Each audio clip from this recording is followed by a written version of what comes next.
Lahore central jail में 23 मार्च 1931 की शुरुआत किसी और दिन की तरह ही हुई थी। फर्क सिर्फ इतना था कि सुबह सुबह जोर की आंधी आई थी, बहुत तेज। लेकिन जेल के कैदियों को थोड़ा अजीब सा लगा जब 4 बजे ही वार्डन चरत सिंह ने उनसे आकर कहा कि वो अपनी अपनी कोठरियों में चले जाएं।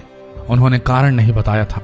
उनके मुंह से सिर्फ ये निकला कि आदेश ऊपर से है।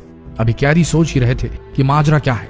जेल का नाई बरकत हर कमरे के सामने फुसफुसाते हुए गुजरा कि आज रात भगत सिंह, राजगुरु और सुखदेव को फांसी दी जाने वाली है। उस क्षण की निश्चिंता ने उनको झकझोर कर रख दिया। कैदियों ने बरकत से मनुहार की कि वो फांसी के बाद भगत सिंह की कोई भी चीज जैसे पेन, कंघा या घड़ी उन्हें ला कर दें ताकि वो अपने पोते पोतियों को बता सकें कि कभी वो भी भगत सिंह के साथ जेल में बंद थे। बरकत भगत सिंह की कोठरी में गया और वहां से उनका पेन और कंघा ले आया। सारे कैदियों में होड़ लग गई कि किसका उस पर अधिकार हो। आखिर में ड्रॉ निकाला गया, लाहौर कॉन्स्पिरेसी केस। अब सब कैदी चुप हो चले थे। उनकी निगाहें उनकी कोठरी से गुजरने वाले रास्ते पर लगी हुई थी।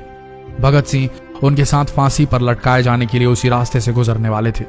एक बार पहले जब भगत सिंह उसी रास्ते से ले जाए जा रहे थे तो पंजाब कांग्रेस के नेता भीमसेन सच्चर ने आवाज ऊंची कर उनसे पूछा था, आप और आपके साथियों ने लाहौर कॉन्स्पिरेसी केस में अपना बचाव क्यों नहीं किया? भगत सिंह का जवाब था, इनकलाबियों को मरना ही होता है क्योंकि उनके मरने से ही उनका अभियान मजबूत होता है, अदालत में अपील से नहीं। वार्डन चरत सिंह भगत सिंह के खैर ख्वाह थे और अपनी तरफ से जो कुछ बन पड़ता था उनके लिए किया करते थे। उनकी वजह से ही लाहौर की द्वारकादास लाइब्रेरी से भगत सिंह के लिए किताबें निकलकर जेल के अंदर आ पाती थी। भगत सिंह की जेल की जिंदगी काफी कठिन थी। किताबें पढ़ने का शौक हो चला था उन्हें कि एक बार उन्होंने अपने स्कूल के साथी जयदेव कपूर को लिखा था कि वो उनके लिए कार्ल लिब्कनेcht की मिलिट्रिज्म, लेनिन की लेफ्ट विंग कम्युनिज्म और ऑप्टन सिंक्लेयर का उपन्यास द स्पाई कुलबीर के जरिए भिजवाएं। भगत सिंह जेल की कठिन जिंदगी के आदी हो चले थे। उनकी कोठरी नंबर 14 का फर्श पक्का नहीं था, उस पर घास उगी हुई थी। कोठरी में बस इतनी ही जगह थी कि उनका 5 फुट 10 इंच का शरीर बमुश्किल उसमें लेट पाए। भगत सिंह को फांसी दिए जाने से 2 घंटे पहले उनके वकील प्राणनाथ मेहता उनसे मिलने पहुंचे। मेहता ने बाद में लिखा कि भगत सिंह अपनी छोटी सी कोठरी में पिंजड़े में बंद शेर की तरह चक्कर लगा रहे थे। इनकलाब जिंदाबाद। उन्होंने मुस्कुराकर मेहता को स्वागत किया और पूछा कि आप मेरी किताब रिवोल्यूशनरी लेनिन लाए या नहीं। जब मेहता ने उन्हें किताब दी तो वे उसे उसी समय पढ़ने लगे मानो उनके पास अब ज्यादा समय न बचा। मेहता ने उनसे पूछा कि क्या आप देश को कोई संदेश देना चाहेंगे? भगत सिंह ने किताब से अपना मुंह हटाए बगैर कहा, सिर्फ 2 संदेश, साम्राज्यवाद मुर्दाबाद और इनकलाब जिंदाबाद। इसके बाद भगत सिंह ने मेहता से कहा कि वो पंडित नेहरू और सुभाष चंद्र बोस को मेरा धन्यवाद पहुंचा दे जिन्होंने मेरे केस में गहरी रुचि ली थी। भगत सिंह से मिलने के बाद मेहता राजगुरु से मिलने उनकी कोठरी पहुंचे। राजगुरु के अंतिम शब्द थे, हम लोग जल्द मिलेंगे। सुखदेव ने मेहता को याद दिलाया कि वो उनकी मौत के बाद जेलर से वो कैरम बोर्ड ले लें जो उन्होंने उन्हें कुछ महीने पहले दिया था।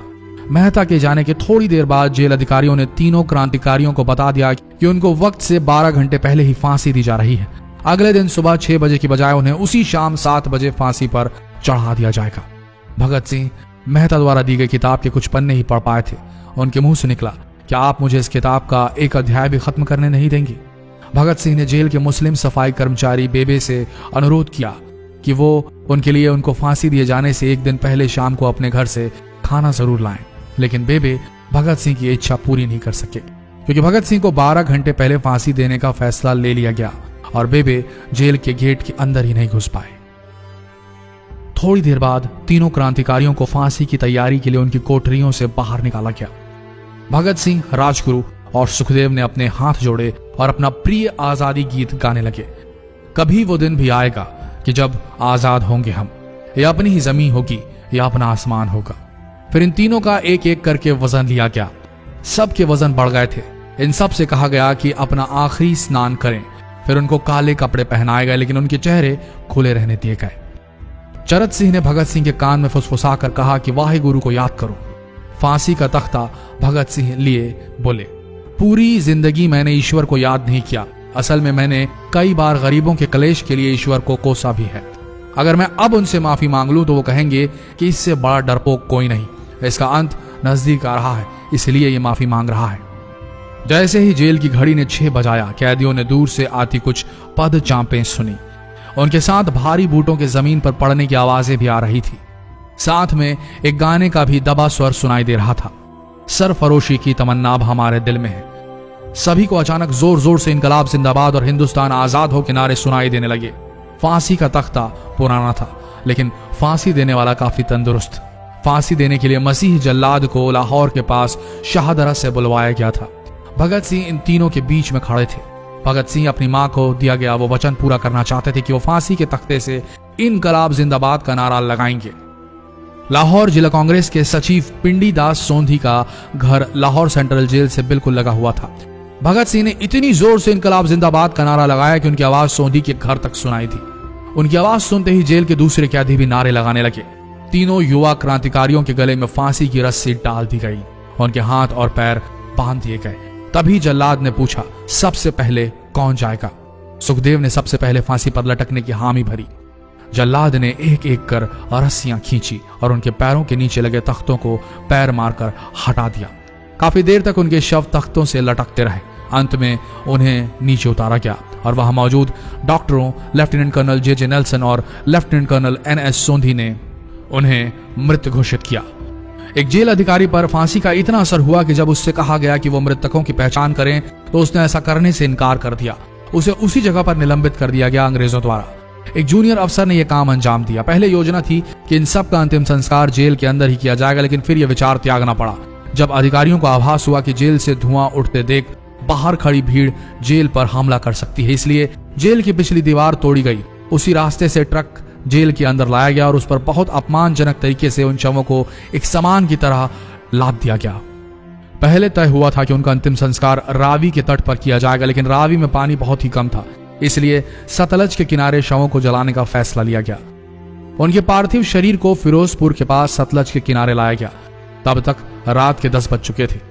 इस बीच उप पुलिस अधीक्षक कसूर सुदर्शन सिंह कसूर गांव से एक पुजारी जगदीश अचरज को बुला लाए। अभी उनमें आग लगाई ही गई थी कि लोगों को इसके बारे में पता चल गया। जैसे ही ब्रितानी सैनिकों ने लोगों को अपनी तरफ आते देखा, वो शवों को वहीं छोड़कर अपने वाहनों की तरफ भागे। सारी रात गांव के लोगों ने उन शवों के चारों ओर पहरा दिया। अगले दिन दोपहर के आसपास जिला मजिस्ट्रेट की दस्तखत के साथ लाहौर के कई इलाकों में नोटिस चिपकाया गया, जिसमें बताया गया कि भगत सिंह, सुखदेव और राजगुरु का सतलज के किनारे हिंदू सिख रीति से अंतिम संस्कार कर दिया गया है। तो ये थे भगत सिंह की जिंदगी के वो 12 आखिरी घंटे। आशा करते हैं इस वीडियो में सुनाई गई ये कहानी आज युवा पीढ़ी के दिलों में मर चुके देशभक्ति को जगाने में कामयाब होंगे। जितना हो सके इस संदेश को पूरे देश में पहुंचाएं। इस वीडियो को शेयर करें फेसबुक पर, व्हाट्सएप पर, और हो सके तो इस पेज को फॉलो करें ताकि ऐसे ही वीडियोस आप तक सही समय पर पहुंच सके। मिलते हैं अगले वीडियो में, तब तक के लिए आप सबका धन्यवाद।